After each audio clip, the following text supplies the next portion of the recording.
सुद्धा तिथे होते. त्यामुळे जे काही चर्चा आहेत मर्जरच्या किंवा तुम्ही भाजपला पाठिंबा देणार,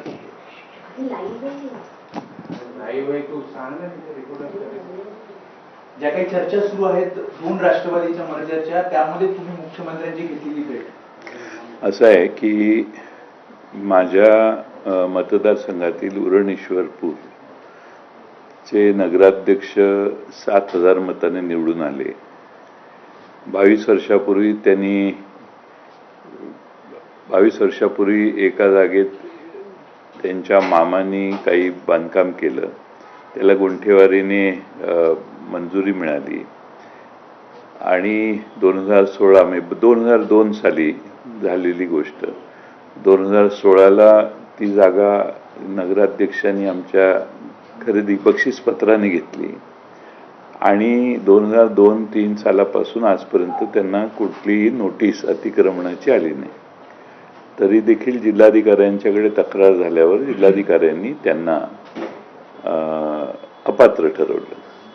आता ही माझ्या भागातली मोठी घटना आहे आणि विधानसभेचं अधिवेशन चालू असताना झालं असतं तर तिथंच त्यांना भेटलो असतो. त्यांची वेळ मागितलेली होती, परवा त्यांना वेळ मिळाली नाही, काल त्यांनी वेळ दिली. त्यांनी वेळ दिलेली होती त्यात जरा उशीर झाला, मला कळलं तुला आणखीन काही वेळाने या. मी गेलो, चहा घेतला, ते तिथं नव्हते हॉलमध्ये. मग थोड्या वेळाने काही काळाने बऱ्याच वेळाने ते बाहेर आले. बाहेर आल्यावर त्यांनी विचारलं काय आहे, माझी जरा मीटिंग चालू आहे. मी त्यांना माझं गाऱ्हाणं सांगितलं. ते म्हटले मला माहीत नाही, मी लक्ष देतो आणि तुम्हाला 1-2 दिवसात त्याच्या बाबतीत काय स्टेटस आहे हे पाहून सांगतो. मी त्यांना स्टेटस सांगितलं की ते अपात्र झालेत आणि आता कालच आम्ही वकिलांकडे गेलेलो, आता आमचं अपील दाखल होईल. त्याआधी मी एकनाथ शिंदे साहेबांनाही भेटायचा प्रयत्न केला होता, पण ते माझ्या माहितीनं दिल्लीला गेलेले. ते किंवा त्यांचे बरोबर असणारे प्रभाकर या दोघांचे फोन बंद होते आणि त्यामुळं या सगळ्या याच्यात मग मुख्यमंत्र्यांना भेटावं लागलं. त्यांनाही सांगितलं. एक 5-10 मिनिटं आम्ही भेटलो आणि मी बाहेर आलो. परंतु त्याच वेळेच्या जवळपास खासदार सुनील तटकरे सुद्धा मुख्यमंत्र्यांना भेटले असं दिसत आहे. तुम्ही ज्या वेळेला गेला त्यावेळेला खासदार मी हॉलमध्ये बसलेलो, ते स्वतः तिथं बऱ्याच वेळाने आले आणि ते म्हटले की मला माझ्याकडं जरा मीटिंग चालू आहे, मला आता थोडी गडबड आहे जयंतराव, काय आहे. तर मी त्यांना सांगितलं. तर ते म्हटले मला माहीत नाही, मी जरा माहिती घेतो आणि तुम्हाला 1-2 दिवसात सांगतो काय स्टेटस आहे ते. मी म्हटलं आता स्टेटस म्हणजे काय, अपात्र ठरलेले आहेत, त्यात आम्ही अपील करणार आहे. अपील नगरविकास मंत्र्यांकडे असतं, पण तुम्हाला आणि त्यांना दोघांना भेटून सांगावं अशी त्यातली भाग आहे म्हटलं. पण त्यावेळेला सुनील तटकरे खासदार तिथे आले, त्याबद्दलची तुम्हाला काही कल्पना होती का? नाही, मला कुणाची भेट झाली नाही. ते मी हॉलमध्ये तिथे एकटाच होतो. बराच वेळ चहा घेतला मी आणि बऱ्याच वेळाने ते बाहेर आले. पण मग आता हा कोइन्सिडेंट मानायचा का की तुम्ही मला माहित नाही, मला कसं कळणार कोण आहे ते, कोणाशी चर्चा करत होते याची मला काही माहिती नाही. मी घरी आल्यानंतर फुटबॉलची मॅच बघत बसलो होतो. त्या दरम्यान मधल्या काळात मला बरेच मेसेज आले की टीव्हीवर अशा बातम्या चालू आहेत. मग मी म्हटलं तुम्हाला रात्री त्रास द्यायला नको, सकाळीच बोलू. मग याच्या आता पुन्हा विलिनीकरणाच्या ज्या काही चर्चा सुरू झालेल्या आहेत त्याचा आणि काही संबंध नाही हो. ईश्वरपूर आमचं शहर जे आहे त्याच्या नगराध्यक्ष पदाचा निर्णय हा चुकीचा झालाय, एवढंच मला त्यांच्या कानावर घालायचं होतं. आणि दुसरं कोणतंही काम नव्हतं, त्यामुळे माझ्याकडे कुठला कागदही नव्हता. मी त्यांच्याकडे काही निवेदन दिलं वगैरे अशी काही भानगड नाही. मी जाऊन त्यांच्याशी बोललो. ते बऱ्याच वेळाने बाहेर आले, कारण त्यांनी बाहेर आले मला सांगितलं सॉरी माझं जरा मीटिंग चालू आहे, पण काय सांगा. मग मी त्यांना सांगितलं. सांगून भेट झाल्यावर मी निघून आलो.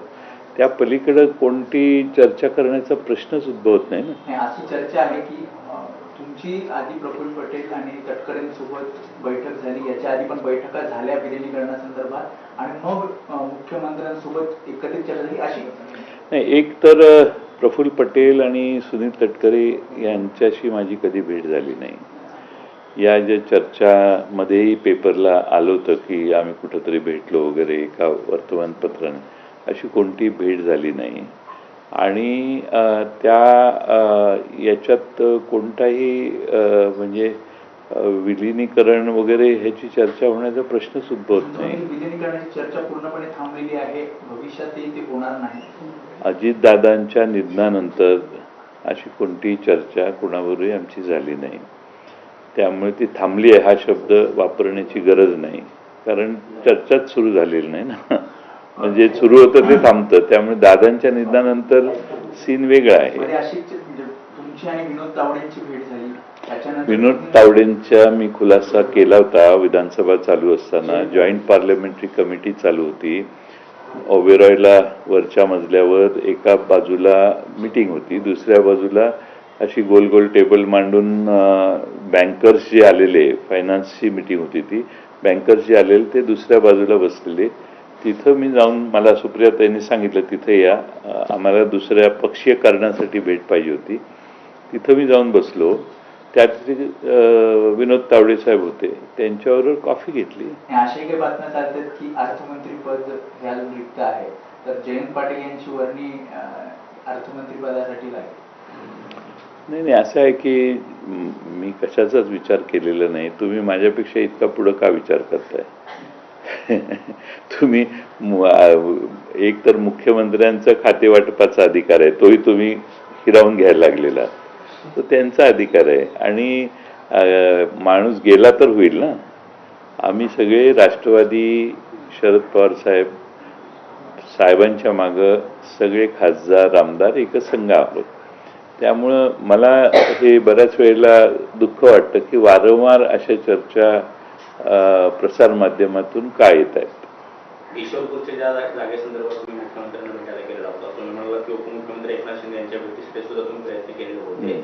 तो जमिनीचा जो विषय आहे तो महसूल मंत्र्यांच्या अखेरीत येतो का? आणि जर असेल तर त्यांच्याशी चर्चा करण्याचा तुम्ही प्रयत्न केलेला होता की असं? नाही, महसूल मंत्र्यांच्या अखेरीत तो विषय येत नाही. तो नगरपालिकेचा विषय नगरविकास मंत्री एकनाथ शिंदे यांच्याकडेच येतो, हे मलाही माहीत होतं. आणि त्यासाठी त्यांच्या भेटीची काल आमचे नगराध्यक्षही आलेले, भेटीची प्रयत्न केला, पण ते त्यांचा फोनच बंद होते. मग नंतर कळलं की दिल्लीला रवाना झालेत ते. आणि त्यानंतर मग नगराध्यक्षच खरं माझ्यावर येणार होते, पण बराच वेळ झाला, भेटीची वेळ मिळाली नाही. मग मी नगराध्यक्षांना म्हटलं आज काय भेटायची शक्यता दिसत नाही, तुम्ही जावा.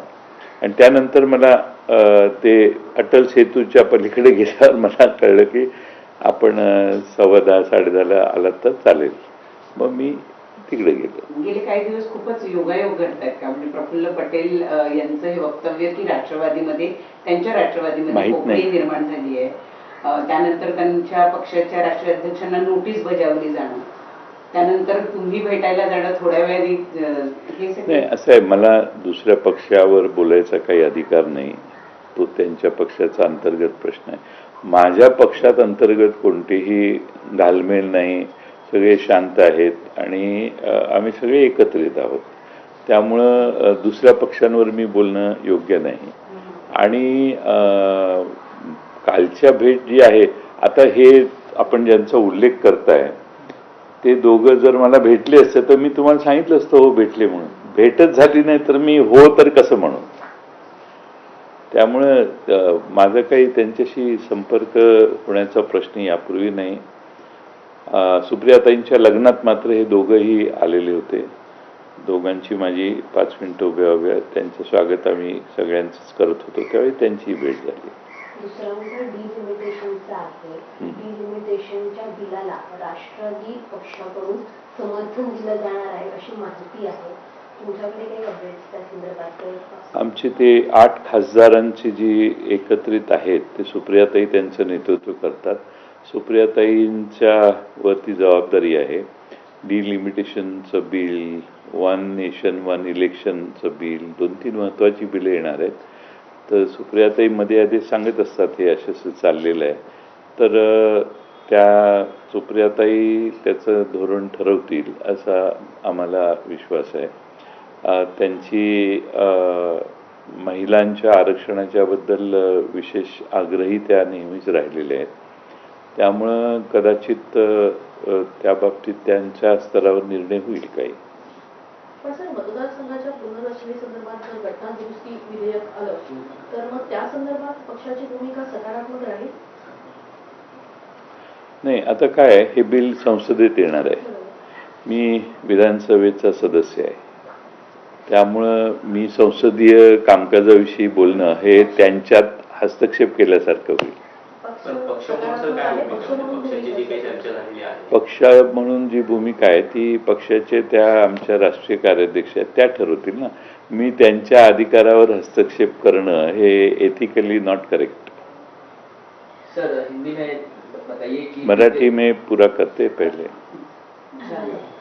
हो गया. सर, बीते दिनों आपकी मुलाकात विनोद तावड़े से होती है, उसके कुछ दिनों बाद आप मुख्यमंत्री से मुलाकात करते हैं. ऐसे में सियासी गलियारों में कई तरह की चर्चा जो है वो चल रही है. चर्चा, एक सबसे आम चर्चा जो है वो ये है कि एनसीपी शरद पवार गुट एनडीए के करीब होना चाहती है, इसीलिए जयंत पाटिल साहब जो है लगातार मुख्यमंत्री से मुलाकात कर रहे हैं और तालमेल बिठाने की कोशिश कर रहे हैं. क्या स्पष्टता है? लगातार कब मैं मिला हूं? तर जयंत पाटील यांची अतिशय महत्त्वाची अशी ही पत्रकार परिषद सध्या सुरू होती आणि काल सुनील तटकरे त्याचबरोबर